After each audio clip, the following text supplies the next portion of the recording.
ভাবতেই আমার অনেক বেশি অবাক লাগে যে আরো একটা বছর আমি আমার জীবন থেকে পার করে ফেললাম। তবে এই একটা দিনই আমাকে মনে করিয়ে দেয় আমি আসলে কতটা বদলেছি, কতটা শক্ত হয়েছি আর কত কিছু এখনো শিখছি। আমার খারাপ সময়টাতে কিন্তু সবাই পাশে ছিল না, কিন্তু যারা ছিল তাদের জন্য আমি সত্যি অনেক বেশি কৃতজ্ঞ। আমার জন্মদিন নিয়ে কিন্তু আমার তেমন কোনো প্ল্যান ছিল না, বা আমার হাজবেন্ডের সাথেও কোনো কনভারসেশন এই ব্যাপারে হয়নি।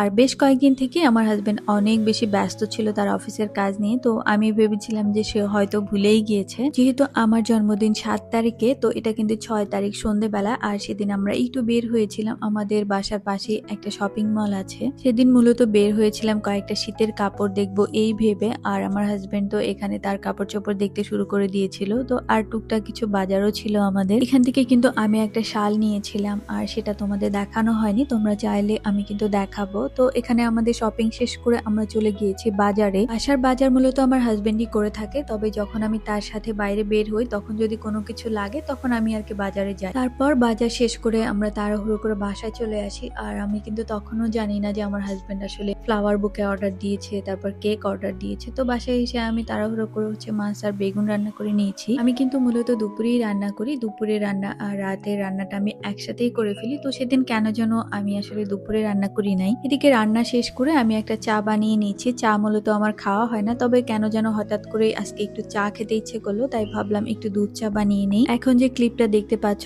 এটা কিন্তু 7 তারিখ সন্ধ্যেবেলার ক্লিপ, কারণ সে আমাকে ফ্লাওয়ার বুকে দিয়েছে রাতের বেলা 12টা 1 মিনিট। ওই সময় কিন্তু আমি একদমই কোনো ভিডিও করি নাই, কিছু করি নাই, কারণ আমি আসলে কোনো এক্সপেক্টই করি নাই যে সে আমাকে উইশ করবে 12টা 1 মিনিটে, কারণ সে আসলে অনেক বেশি ব্যস্ত ছিল কয়েকদিন থেকে। তারপরও আমাকে উইশ করেছে একদম জাস্ট টাইমে। আমরা মেয়েরা কিন্তু এর থেকে বেশি কিছু চাই না, মেইনলি আমার কাছে মনে হয়, কারণ আমার কাছে এফোর্টস অনেক বেশি ম্যাটার করে টাকা পয়সার চেয়েও। আমার কাছে মনে হয় টাকা পয়সার চেয়েও সম্মান, ভালোবাসা, তারপর ছোট ছোট ডেটগুলি মনে রাখা, ছোট ছোট কিছু ড্রিম পূরণ করা, এগুলি করতে আসলে বেশি টাকা লাগে না। তবে কিন্তু সব মেয়ে একরকম না, অনেক মেয়ে আছে যাদের টাকার প্রতি অনেক ভালোবাসা, মানে উচ্চাকাঙ্ক্ষা, উচ্চাভিলাষী যাকে বলে আর কি, তাদের কথা কিন্তু টোটালি আলাদা। আর এখানে কিন্তু আমরা দুজনেই কেক কাটছি, কারণ যেহেতু আমাদের বাসায় মাত্র আমরা দুজনেই থাকি। আর এজন্যই কিন্তু আমি ক্যামেরা অন করে রেখেছিলাম, মানে ক্যামেরার ভিডিও অপশন অন করে রেখে তারপর আমরা কেক কেটেছি। আর আরেকটা ফোনে আমার ফ্যামিলি ছিল, মানে আমার বোন, ভাই, আম্মু। তো আমরা এখান থেকে কেক কাটছি আর তারা কিন্তু ভিডিও কলে ছিল। তো পুরোটাই আসলে